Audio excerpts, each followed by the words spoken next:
झारखंड में भारत जोड़ो न्याय यात्रा के दौरान राहुल गांधी ने जाति जनगणना के मुद्दे को लेकर एक बार फिर पीएम मोदी पर जमकर बरसे, जिसके बाद से भाजपाइयों में भारी दहशत देखने को मिली है और तमाम भाजपा दल कांग्रेस के खिलाफ बयानबाजी कर रहे हैं। यही नहीं, राहुल गांधी ने ओबीसी के मुद्दे पर भी आवाज़ उठाई है। देखिए वीडियो। प्रधानमंत्री आपको अपने आप को ओबीसी कहते हैं, फिर बीच में थोड़े कंफ्यूजन में आ गए थे। पहले कहते थे मैं ओबीसी हूं, बीच में कहने लगे कि हिंदुस्तान में सिर्फ दो जात है, एक अमीर और एक गरीब।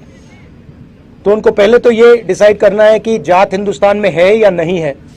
और दूसरी बात, चाहे वो ओबीसी हैं या ना हैं, हिंदुस्तान के 50% लोग, तकरीबन 50% लोग ओबीसी वर्ग के हैं।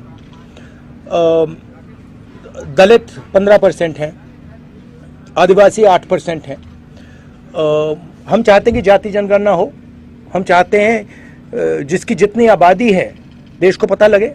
आज ओबीसी वर्ग को यह नहीं मालूम कि ओबीसी कितने हैं देश में। ये जरूरी क्यों है? क्योंकि अगर हम इनको भागीदारी देना चाहते हैं तो प्रधानमंत्री जो भी कहना चाहते कहें, मगर जाति जनगणना जल्दी से कर दें और उससे घबराएं ना। दूसरी बात, जो हमने 2011 में सर्वे किया था उसके आंकड़े वो देश के सामने रख दे, मामला हल हो जाएगा। तो भाषण में प्रधानमंत्री का ये कहना कि मैं ओबीसी हूं या मैं ओबीसी नहीं हूं, ये रेलेवेंट ही नहीं है। रेलेवेंट ये है कि इस देश के कितने लोग ओबीसी हैं, वो रेलेवेंट है। क्यों? क्योंकि मैं आपको उदाहरण देता हूं, बड़ी बड़ी कंपनीज में आपको ओबीसी नहीं मिलेंगे, दलित नहीं मिलेंगे, आदिवासी नहीं मिलेंगे। आपको मैंने 90 जो हमारे IAS ऑफिसर देश को चलाते हैं उनका उदाहरण दिया, उधर आपको सिर्फ 3 मिल रहे हैं। हेल्थ केयर सिस्टम में, एजुकेशन सिस्टम में आपको ओबीसी, दलित, ट्राइबल नहीं मिलेंगे। तो मैं ये सवाल उठा रहा हूं, हिंदुस्तान के टॉप 200 कॉर्पोरेट कंपनीज में मुझे बता दीजिए, ओबीसी मालिक का नाम बता दीजिए, अभी बता दीजिए। आप अदानी का नाम सुने हैं, टाटा का नाम सुने हैं, बिरला का नाम सुने हैं? मुझे एक नाम बता दो, ओबीसी नाम मुझे एक बता दो। बोलो ना। नहीं बोलो। नहीं आप बोलो पहले। आपके मीडिया हाउसेस हैं, एक दलित या एक आदिवासी मालिक का नाम मुझे बता दो। बोलो। नहीं सवाल ये नहीं है। सवाल वो उसका भी मैं नहीं सुनिए, बात सुनिए ना। आपने मुझसे सवाल पूछा तो मैं आपको जवाब दे रहा हूं। सवाल जाति जनगणना का सिर्फ नहीं है। सवाल यह है कि इस देश में हिस्सेदारी किसको मिल रही है। कॉर्पोरेट सेक्शन में मैंने आपसे पूछा, 200 सबसे बड़ी कंपनियां हैं, 500 ले लीजिए। उसमें से आप उनके सीनियर मैनेजमेंट में आप मुझे ओबीसी नाम दे दो, दलित नाम दे दो, आदिवासी नाम दे दो। दिल्ली में जो हमारा सरकार को चलाते हैं उधर 90 लोग हैं IAS ऑफिसर्स, उसमें से 3 ओबीसी वर्ग के लोग हैं। 5% बजट का उन पर कंट्रोल है, कोने में बैठे रहते हैं। आबादी 50% है। तो अगर आप लोगों के साथ अन्याय करेंगे, हर कदम पे अन्याय करेंगे, तो भारत कैसे जुड़ेगा? आप क्या कह रहे हो और बीजेपी क्या कह रही है? अन्याय होना चाहिए। ओबीसी वर्ग का जो हक है उसको मिलना नहीं चाहिए।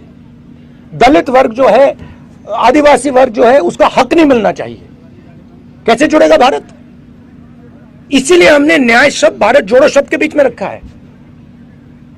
अन्याय के भारत में भारत जुड़ ही नहीं सकता। अब मैंने आपसे पूछा, 200 कॉर्पोरेट्स हैं, आप मुझे एक नाम नहीं बता पा रहे।